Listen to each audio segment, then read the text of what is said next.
These speeches are hard to do, right? Like, what do you talk about when you get these quotes? Well, I found last week during the practicing of these quotes, it's good to, for me, in my case anyways, to put a little bit of a personal experience in it.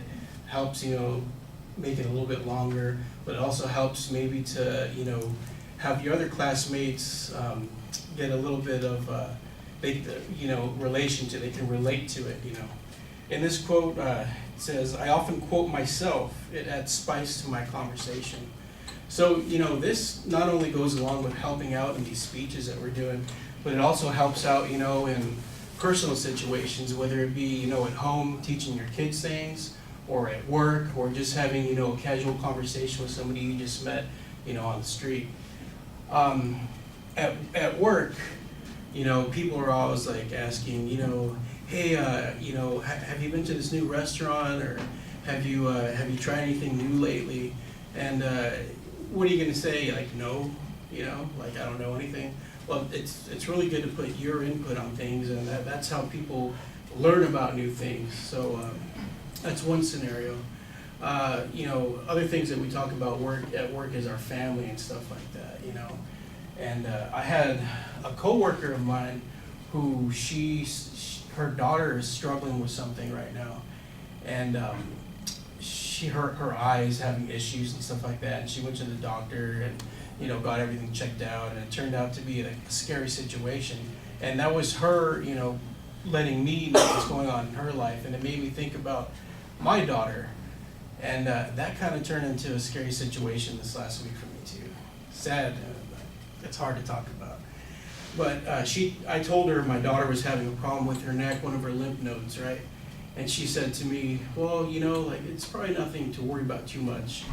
And she said, but it's always good to get things like that checked out. So I was thinking about this every day because I'm a worried ward, especially working where I work. I work in a hospital. I see a lot of sick patients there. And I get to think about myself and my own family. And so my daughter has had this lymph node that's been swollen for quite a while. And I was like, you know what, you're right. I'm going to just get it checked out so I have reassurance. And so I took her to the doctor. She looked at her and said, everything's, probably going to be okay. And I said, okay. She's like, but, just to be sure, let's have an ultrasound for her.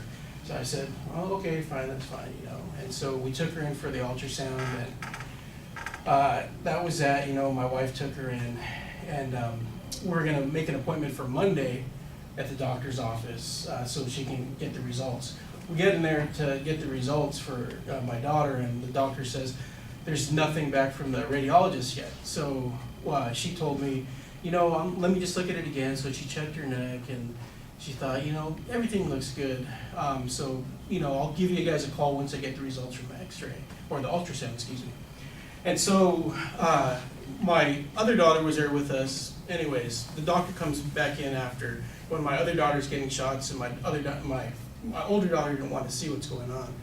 And so as that's happening, the doctor came into the room, and she said, these x-rays are abnormal. And so I froze. I was just in shock. I pretty much after she said a couple words, I didn't know what to do. She said, yeah, it's abnormal, and we're thinking maybe we should send you to an oncologist. That's a cancer doctor. And it was scary,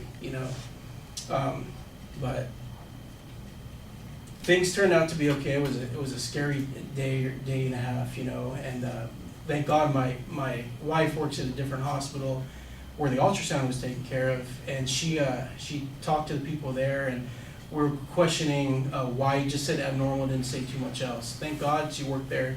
They got us in for another ultrasound, and they checked her out, got some better pictures. The radiologist came in and told us, you know what, I understand this is scary, but he said there's nothing wrong with her. But just for that day and a half, knowing that there could be something wrong, it's one of the worst feelings ever. But going back to the original quote, you often quote yourself in situations to make the conversation to give it more of a spice, or to give your input on something that may help out somebody else, So thank God we dodged the bullet right there with that. But by not talking to anybody, I may have never had my daughter even checked out to begin with, and it could have been something serious. And we could be, dealing with something in the long term. I thank God and I appreciate, everything that He's given us, and thank God it's nothing, but don't hold back. Always put your 2 cents in, even if you're scared to, because it could help yourself and it could help somebody else out. Thank you.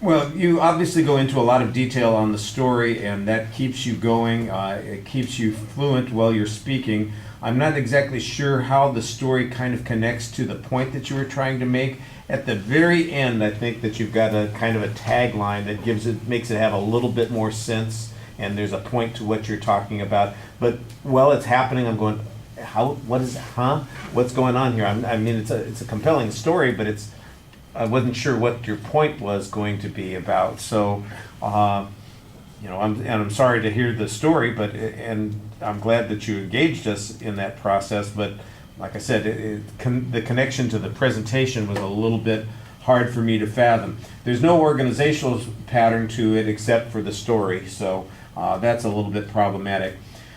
You're getting by a little bit on your natural gift for gab. You don't have a problem talking in front of people, and it's easy for you to do that. And so which is a good thing. It's great because your voice flows smoothly. You generally look at us when you're talking to us. I did notice that you tried to step forward to emphasize a point here and there, and it didn't seem like your body movement was without purpose. It usually seemed like it was purposeful, although it did in the second half seem like it was kind of stepping back a little bit.